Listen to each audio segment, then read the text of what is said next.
This is Howletts Wildlife Park. It's been around since 1957 and was originally a home for John Aspinall and his collection of animals.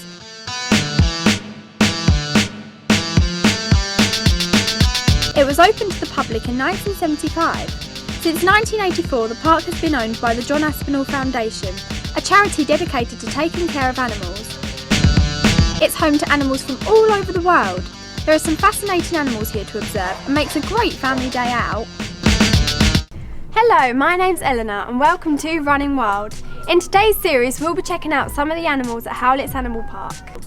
Everyone loves a bit of music, but no one's playing these bongos. The bongos are large species of antelope that are often found in eastern, western and central Africa. They're herbivores, which means they only eat plants. They eat at night because they feel safer, but in the wild the lions also eat at night. They're fed fruit as part of their diet. They are relatively shy in the wild, so it's surprising to see that they're so comfortable here in the zoo. We rarely see them because of their nocturnal lifestyle, but if they feel threatened at any point they'll immediately run away. They communicate with each other through grunts, snorts and bleatings to warn each other in the wild, but this is not needed in captivity. The females give birth to a single calf after a 9-month gestation period. For a short period after birth, calves are left alone, the mother periodically returning to nurse the calf. Young are weaned at 6 months and become sexually mature around 20 months of age. In the middle of the day, the bongos need to cool down in the heat of Africa. They do this by going into pools of mud and then rub on a tree as a way to get the mud off and polish their coats.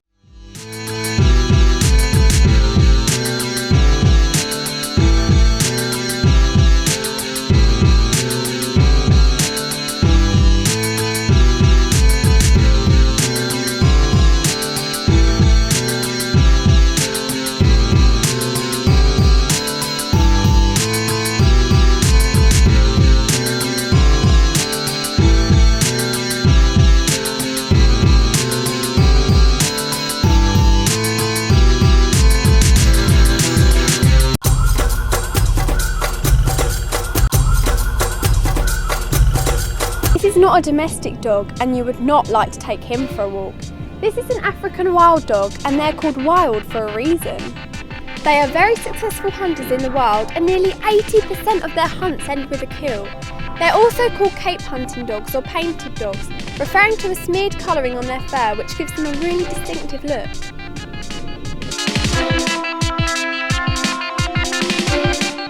They have large bushy tails with white tips at the end to help them keep in contact with the other dogs. Their big fluffy ears help them regulate their body temperature. The adults generally tend to weigh about 18 to 36 kilograms and they're very sociable animals and they're known to share their food with the other dogs in the pack. African wild dogs' prey are mainly kudu and gazelles. The wild dogs pursue their prey in long chases when they can run up to 35 miles per hour for as far as 3 miles. The biggest threat to the wild dog is the lion, as they kill them for competition. The African wild dogs have a high degree of cooperation when they hunt, although the adult wild dogs are capable of hunting by themselves. In the wild dogs have large territories, but they are not the only. They are in competition with lions and hyenas because they feed and hunt in the same area.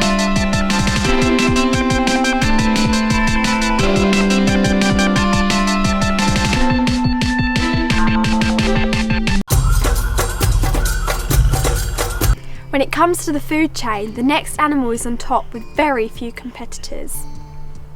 The king of the jungle is the lion. Lions weigh about 250 kilograms.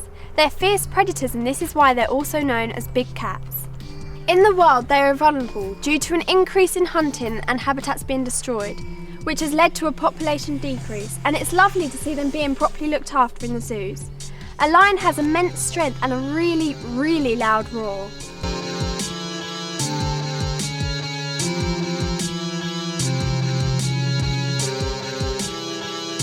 So what is your favourite part about working with the lion? Just being around such beautiful, magnificent animals, it's enjoyable. Oh.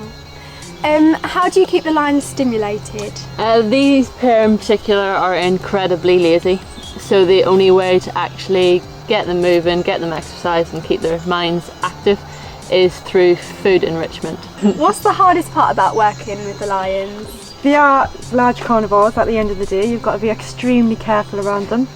We always work to safe practices so that you're never putting yourself in danger, We never go in directly with the lions because it would probably be the last thing we ever do, but just working sensibly around them. It is quite difficult if one of your animals becomes a little bit unwell. Obviously, with your domestic cats at home, you can get hold of them, take them to the vet, get samples quite easy. With animals that are this size, it's not so easy to do that. So if they become a little bit unwell, it can be more difficult trying to find out what's wrong and then getting the medication into them. For any major work, you would have to sedate the animal, which is obviously always a bit of a risk to sedate an animal, to knock them down to get a closer look. We know our animals very well, so we know their behaviours well. When Layla, the female, isn't being a grumpy girl, then that's a sign that she's a little bit unwell, and at the moment, unfortunately, she seems to be a little bit poorly.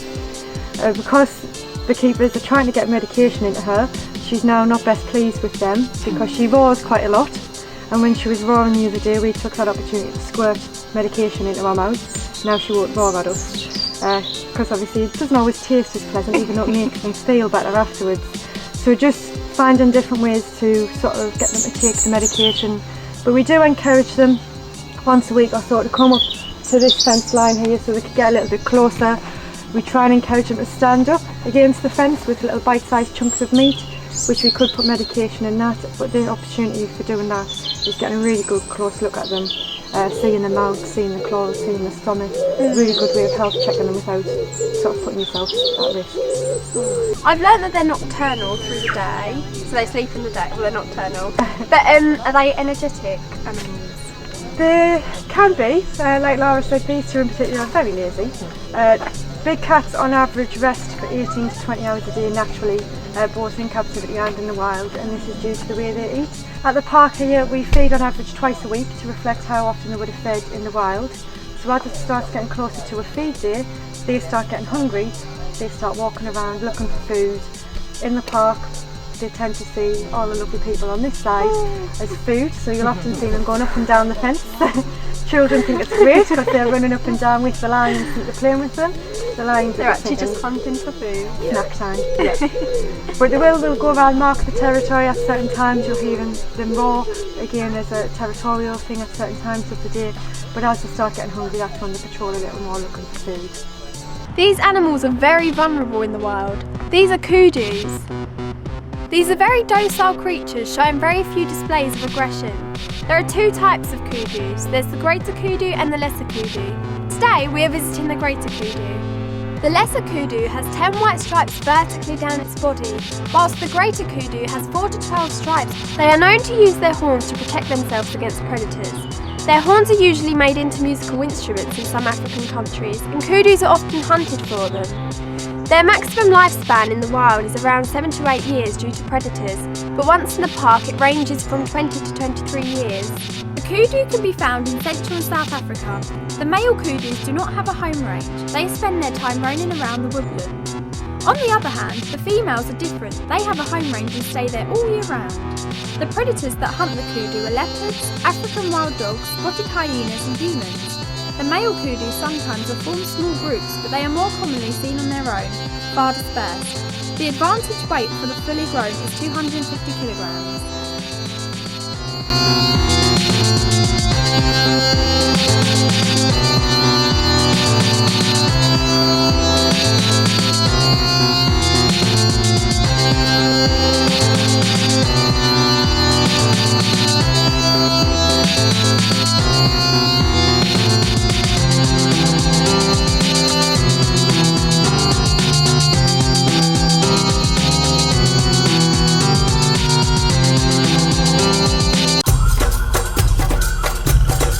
Got a problem with ants? Why not have one of these wonderful animals as a pet? Today we're looking at the greater anteater, and one of their distinctive features is their extremely long and sticky tongue. They have a poor eyesight, however their sense of smell makes up for this. Their sense of smell allows them to find ants very easily in the wild, which is very effective for them. The giant anteaters mate throughout the year. The males start off by sniffing the females and eating from the same insect nest. Once the female is pregnant, it takes around 190 days for the single pup to be born. This pup will weigh around about 3 pounds and will be born with its eyes closed. After about 6 days it will then open. After about 2 to 4 years that pup can then reproduce. The anteater may only spend a minute feasting on each male. as the ants bite back with a painful sting. They can be found in Central and South America, where they prefer tropical forests and grassland. The giant anteater can reach 7 feet long from the tip of its snout to the end of its tail.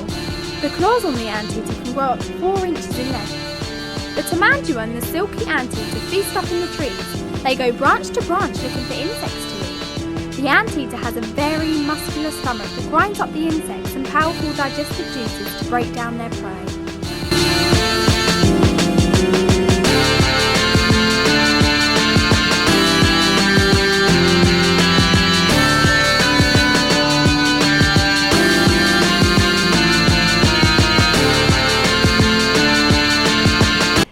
We've come to the end of Running Wild, and we have learnt a lot about the predators and preys that live here at Howletts Animal Park.